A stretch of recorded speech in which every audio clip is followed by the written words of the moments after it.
Mission ready at mission capable. Yan po ang paglalarawan ng Philippine Marines sa 400 nilang miyembro na ipinadala sa Mindanao bilang dagdag sa puwersa ng gobyerno sa Marawi City. Ang mainit na balita hatid ni Von Aquino.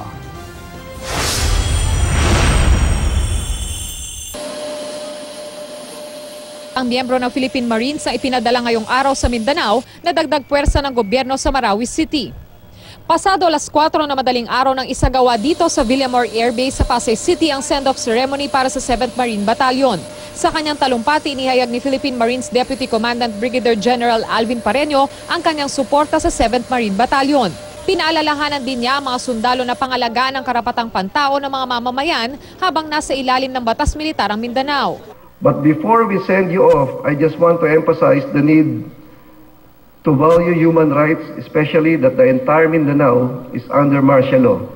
Hindi po lahat ay kalaban at isang-ayon po natin ang kalagayan ng mga biktimang civilians, mga bata, mga matatanda, mga kababaihan.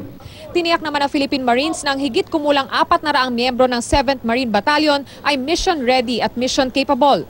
Naitalaga na nila ang 7th Marine Battalion sa Lebak Sultan Kudarat kung saan sila sumabak sa combat at non-combat operations. 7th Battalion is one of the battalions that was deployed in Lanao del Sur.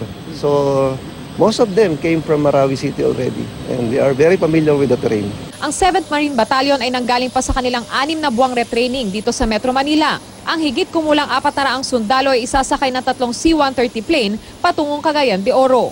Pasado alas 5 ng umaga na magsimulang umalis ang 3 C-130 plane patungong Cagayan de Oro. Von Aquino, GMA News.